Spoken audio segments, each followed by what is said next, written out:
透過上一個精華短片，網絡群組通訊已成為比會議更有效率嘅工具。我哋理解到喺接落嚟最後嘅大復興裏面，當世上嘅君王、精英同數以百萬計嘅民眾確知世界快要結束，佢哋都會懷住死到臨頭、萬念俱灰嘅心境，湧入共同信息所指向嘅新婦教會，並且放下身段，貢獻自己，一同完成2012榮耀盼望信息同新婦定命，換取永恆獎賞。屆時，我哋必須懂得善用神賜予世人靈感而發明以及誕生嘅科技同工具，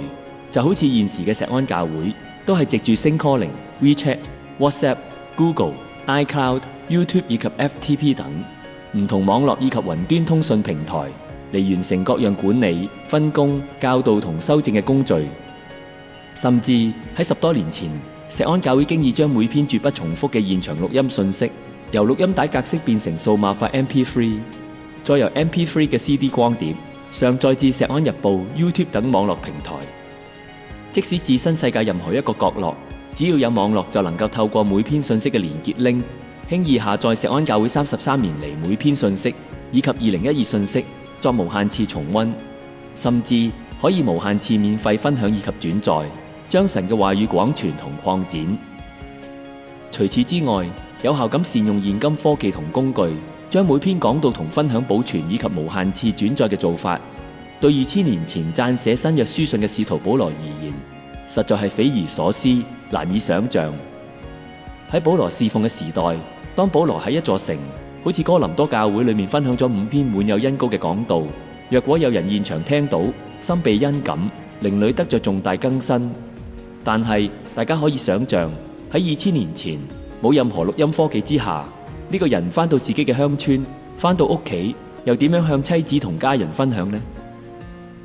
佢點樣將現場所聽到使徒保羅呢5篇滿有恩膏嘅講道 100% 100%原汁原味咁將使徒保羅現場分享嘅恩膏傳遞俾自己嘅家人呢？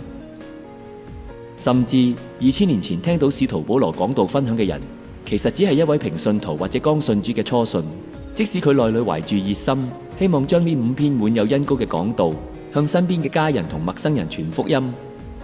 只可惜喺毫無錄音科技嘅時代，呢位平信徒或者初信要單憑現場聽過一次嘅記憶向別人分享嘅話，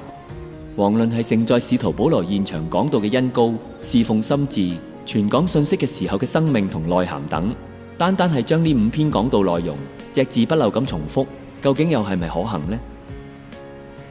究竟佢能夠分享到使徒保羅原本信息內容嘅 50%、95%， 甚或 100% 呢？大家可以想象，對於一位平信徒或者初信，能夠傳遞原本信息內容嘅 10% 已經相當唔錯。若然要100%演繹保羅講道嘅時候，每粒字嘅語調、生命嘅傳遞同恩膏，就更加唔可能。2000年前根本唔可能做到呢種程度。但近幾十年，因着錄音技術、錄音帶、CD 同 MP3 等科技發展，就能輕易做到。過往33年，石安教會就係善用呢啲科技同工具，將每星期嘅主日信息、家聚信息、講座、栽在溪水旁分享、1對1門徒訓練分享，甚至係恩賜運作嘅內容，100%保存落嚟，可以無限次重溫，甚至無限次轉載。呢種善用科技嘅做法，對比2000年前保羅撰寫書信以及單憑現場分享嘅做法，確實優勝好多，更能夠 100% 傳承落去。再進一步，喺2000年前嘅保羅時代，要當時代嘅人將一篇好似2012信息級數嘅信息，以圖文並茂、有聲有畫、毫無障礙同界限嘅方式，以最快速10分鐘或者幾分鐘之內，迅速傳遞到地球嘅另一面。試想2000年前嘅新約時代，有可能做到嗎？遑論係2000年前，即使10多年前尚未分享2012信息嘅時候，要將一篇好似2012信息級數、圖文並茂、有聲有畫嘅高清格式信息，喺極短時間嘅幾分鐘之內傳遞到地球嘅另一面，亦絕非易事。試舉一個實際例子，正如9年前，冇錯，就係9年前，當網絡尚未全面開發，好多城市嘅上網速度仍然相當落後。嗰陣時，我哋剛開始分享2012信息，但要透過網絡將每篇剛剛製作完成、高清格式嘅2012信息傳遞到加拿大同新加坡分會，好讓佢哋能夠喺同一個主日聚會同步轉播。9年前，即使係比香港遲15小時聚會嘅加拿大溫哥華分會，都極難進行同步轉播，因為當時加拿大嘅網速仍然相當落後，只能夠提供龜速網絡服務。故此，2012小組需要作出配合，將一篇主日信息分為10個段落，再安排加拿大分會由幾位唔同嘅弟兄姊妹透過幾部電腦分工逐段下載，然後再將一個個段落嘅信息歸納到一部電腦裏面，先至能夠成為一篇齊全嘅主日信息。而當年長達4小時31分鐘嘅2012榮耀盼望第一篇，更需要分為24個段落。冇錯，當年嘅2012榮耀盼望第一篇，單係一篇信息就必須分為24個段落，再經由幾部電腦分工逐段下載，先至能夠喺加拿大分會嘅龜速網絡服務下，趕及完整下載同主日播放。即使係9年前，